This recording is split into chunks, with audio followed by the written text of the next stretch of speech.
It was Trump's first day in office, and we have been kind of scared about what's going to happen to the ocean for quite some time since he's been elected. Well, he did not disappoint. There are a number of executive order actions that he did on his first day that are going to impact the ocean in one way or another. We're going to talk about it on today's episode of the How to Protect the Ocean podcast because it's important to know what policies are in place and what you can do to save those policies. Dr. Andrew Lewin put up a great post on his blog, southernfriedscience.com. You can check that out. I'll put it in the show notes, but let's talk about what he wrote and what Trump did on his first day.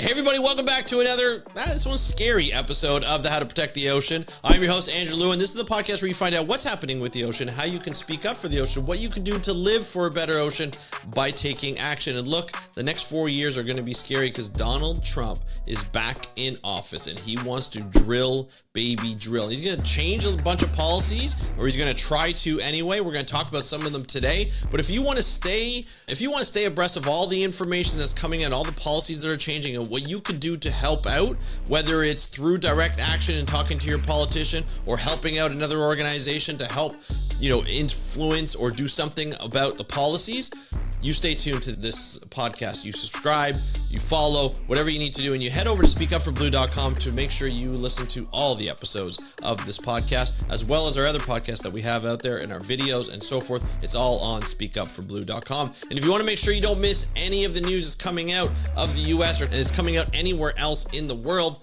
you go to speakupforblue.com/newsletter, put in your email address for free. I don't do anything with the emails, and you get ocean news and job advertisements and our episodes all to your inbox Monday to Friday at 8 a.m. Eastern. So check that out, speakupforblue.com/newsletter. Let's go into some of the policies that have been changed on the first day.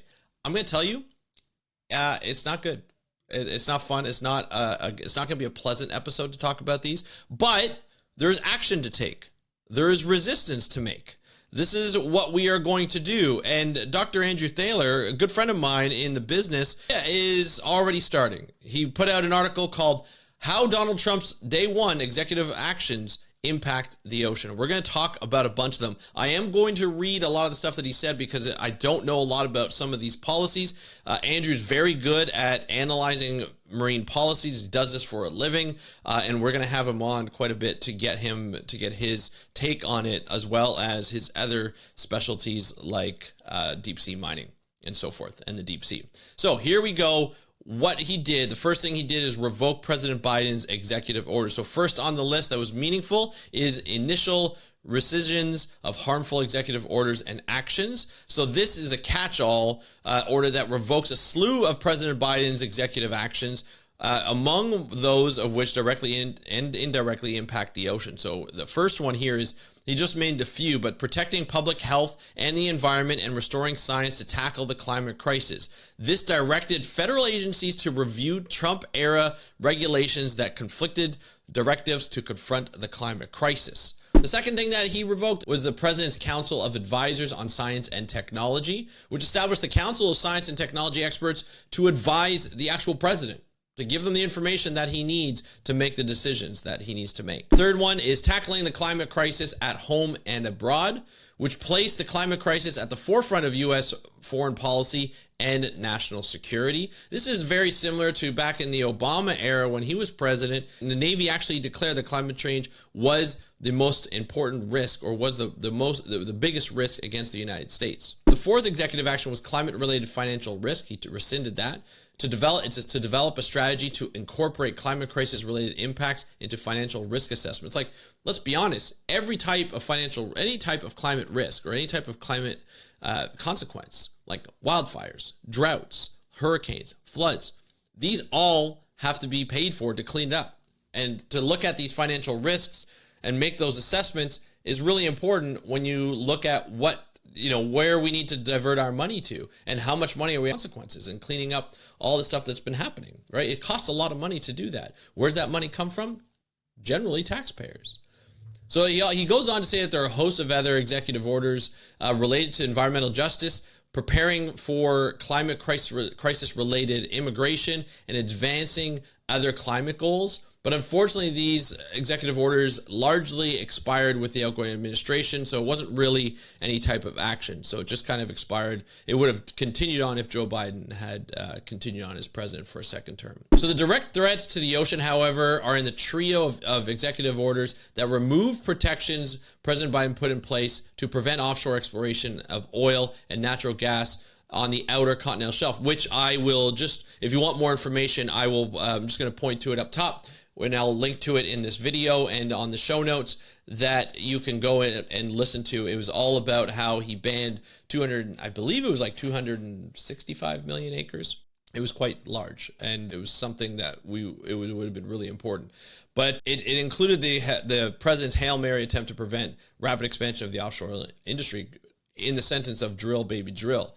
So this one is a really weird one because it takes the Outer Continental Shelf Lands Act, where it's complicated because the president has the power to close lands and protect them from leasing, but only Congress has the power to open the lands for leasing. So this is going to be really interesting to see if Donald Trump can get Congress to actually rescind the closure of these areas to oil and gas. It will really require Congress to get a vote in. This is where you can help. You can contact your local congressman and say, hey, or congresswoman, and say, hey, you know what? I really love this executive order. I want to keep it in. Enough of you contact them, they may actually listen. So that's one of the only ways you can do it, is really do that. If it doesn't go through Congress, Trump will likely go through the Supreme Court. So this could be a big one.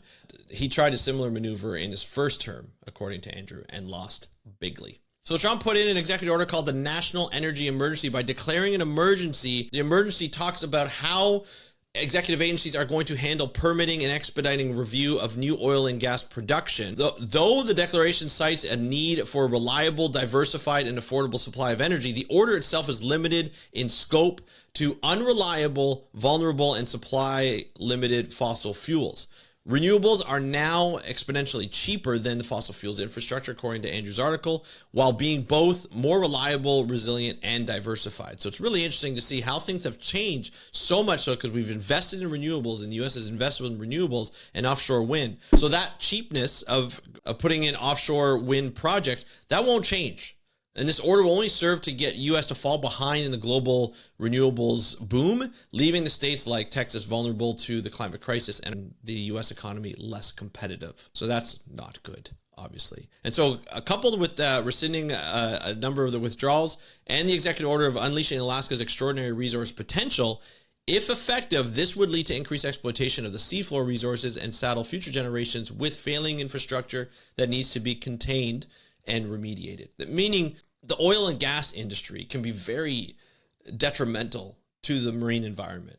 After drilling, there's platforms that need to be disposed of. A lot of the times the government's kind of stuck there holding its hands behind its back and be like, we don't know what to do with this because we told the oil companies that they don't have to clean it up. And then we just get these derelict type of platforms that are empty.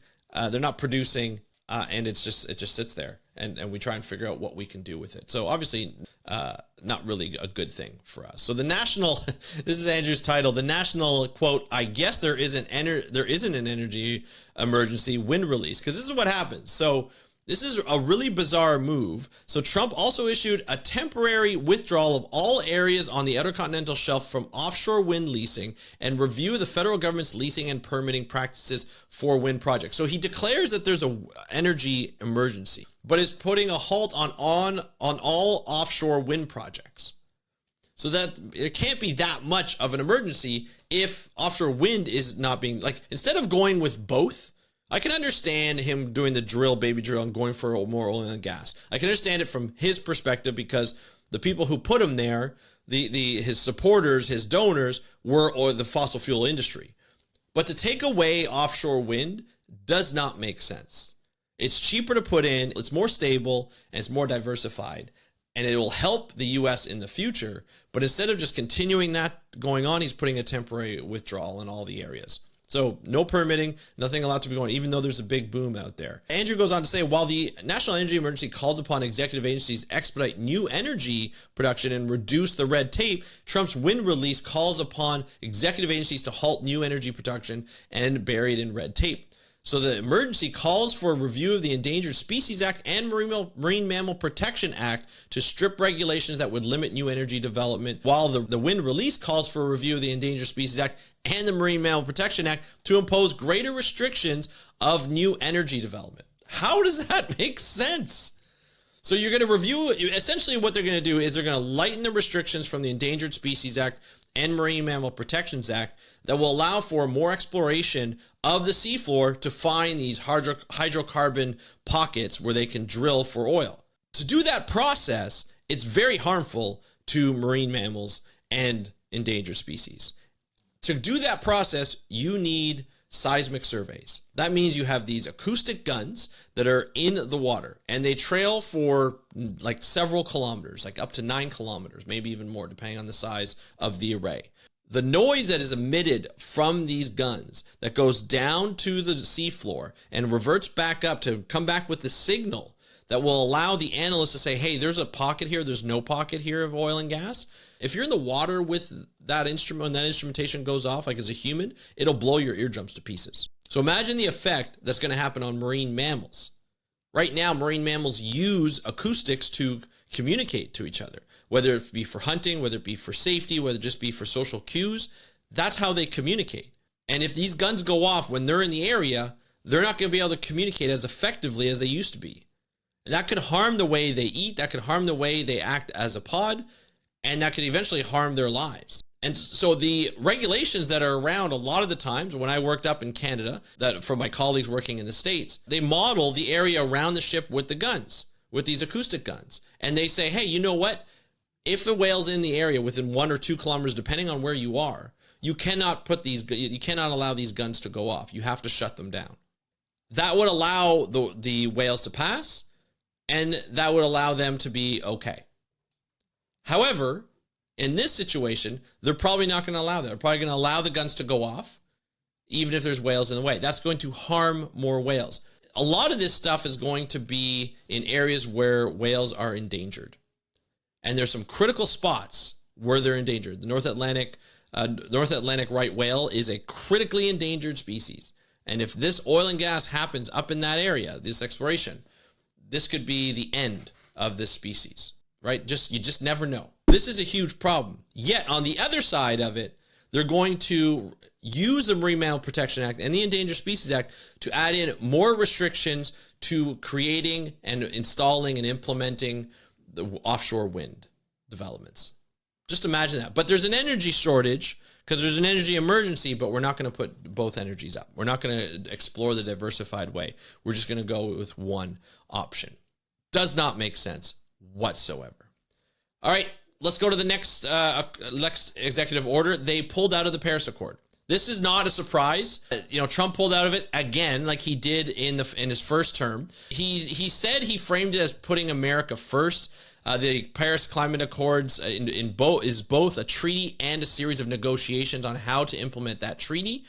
By pulling out, the United States is no longer has a seat at the table to advance its climate and energy priorities. And this is Andrew's thought here, quote, I generally think that the Paris Agreement will benefit from not having the Trump administration represent the United States in ongoing implementation discussions. He could just have a delegation that goes there and just stalls everything. So maybe having the U.S. out for now will allow other countries to advance while the U.S. sits behind and waits and has to play catch up when he's gone in 4 years, depending on who is there and depending whether he's gone in 4 years. Who knows? A couple other things that we're going to talk about.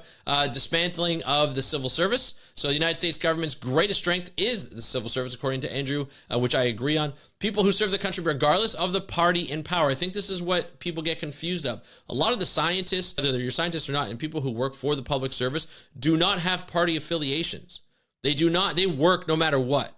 It doesn't matter. They do not change as the next administration comes in, whether it's a different party. They just work on the projects that they're assigned. Now, the party priorities might dictate what projects they work on, but it's not going to dictate whether, they get fired or not. However, because of this allows Trump to kind of remove something. So Trump has taken dramatic steps to degrade the U.S. civil service through his reinstatement of Schedule F, a plan that turns career civil servants into political appointees. So subject to the whims of whichever party is currently in power.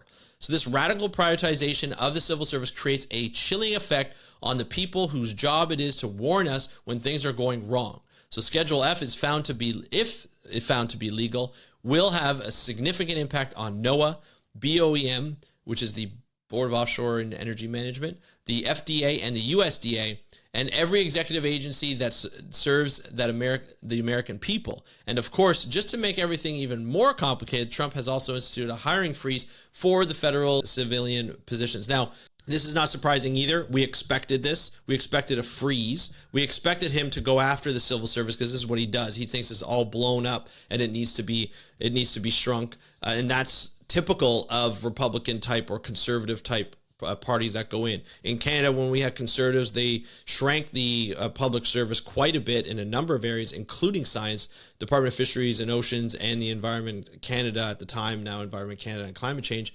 They were reduced quite significantly. And that's that's really not surprising at all, unfortunately. He goes on, he says, of all the executive orders that would impact America's oceans, the ones that pose the most imminent and existential threat are those that threaten the very function of government and seek to dismantle the U.S. civil service. The people who work in the public service are the ones who are working on these projects. They work on them for decades throughout their career, and they do a damn good job. And it's really a shame when all the priorities get shifted and some of the projects that are long-term either get shelved or they get significantly reduced, which really impairs the amount of science and advancement of science that we can do and understanding of what happens in our oceans, in the oceans surrounding the U.S., including the Gulf of Mexico, which that will be another thing that we'll talk about another day. The Department of what he calls memes, which is the Department of Doge, which is basically an energy. It's the Department of Efficiency is what it really is. But he pronounces it doggy, and don't let anyone tell you otherwise. So DOGE. It's now a temporary commission that ends on July 4th, 2026, and half of the leadership has already announced their departure. Predicting which Musk-aligned project will stick and which will fade into obscurity is an exercise in futility, he says. Whether it impacts ocean-related agencies remains to be seen. So some of the knucklehead stuff, as Andrew calls it, that happened. Trump is fixated on Greenland. Trump wants to rename the Gulf of Mexico to the Gulf of America. Neither of these are real, meaningful policy agendas. Greenland is not for sale. The Danish kingdom have said that, and you are free and duty-bound to ignore the oddly small strip of the Gulf of Mexico that got a weird ceremonial name. So essentially what happens is they announced that the Gulf of Mexico will be called the Gulf of America anywhere that is surrounded by the state waters. They're going to call it the Gulf of America. Now, Andrew rightly points out that strip is not a gulf anymore. It's not. A gulf is essentially a body of water that is surrounded by land all the way around. It's like an inlet. It has one inlet that comes in through the Sargasso Sea and the Caribbean Sea, and it comes out. Like it just is surrounded by land. That's a gulf. This is not a gulf. It's just a strip of water. So it'll be interesting to see what happens. It's just really, Trump is fixated on this, and this is the big, and it's become a big thing. And now he just won't let it go. And people will not stop talking about it, which allows him to get more interest in it. And so he gets more attention for it. That's what he likes. He likes attention, especially when it comes to the environment and it comes to, just being really weird in some places. Anyway, Andrew rightly puts in a section at the end, what you can do. And obviously, if you're an American citizen, you don't have to have direct influence over the actions of the executive branch, but you do have the influence over your legislators. An executive order is only as strong as the process behind it and supported by Congress. Unlike many aspects of American life, the oceans enjoy unprecedented bipartisan support, right? People love the ocean. Coastal communities in red states want wind and the jobs and energy infrastructure wind brings. So NOAA enjoys strong bipartisan support. I know Andrew goes on, he goes, I know things seem dark for environmental and oceans constituents, but Trump has a weak Congress with the tightest margins in modern history. He can't afford to lose a single congressperson on his legislative agenda. If he does, things will flip the other way. So for the next 4 years, we're going to do what we can, according to Andrew, to help separate the noise from the signal. We need you to get very familiar with your representatives and call them on every issue that matters to you. It's a great article. That's why I want to go through it. It's something that he put together fairly quickly and, as usual, puts in so much detail. And I feel, and there's a lot of links in there, so I'm going to link to it in the show notes. Just hit the links in the show notes below or the description below. And that's it for today's episode. I'd love to hear what you think. Put a comment down below if you're on YouTube or Spotify and let us know how you feel. And if you are listening on Apple Podcasts or Spotify and just the audio, you can hit me up on Instagram at How to Protect the Ocean. That's at How to Protect the Ocean. And don't forget to subscribe and hit that notification bell here on YouTube as we grow the channel out to bring you more information on what's going to be happening over the next 4 years in the US and abroad as we normally do. This is going to be a very important 4 years, and we're going to need everybody we can to help out and resist a lot of the changes that will go against protecting the environment and the ocean. So that's it for today's episode. Thank you so much for listening. We're getting up and we're getting ready to resist. It's going to be interesting. It's going to be kind of fun to bring it together as a community, but I really am looking forward to working with all of you. Thank you so much for listening to this episode of the How to Protect the Ocean podcast. I'm your host, Andrew Lewin. Have a great day. We'll talk to you next time, and happy conservation.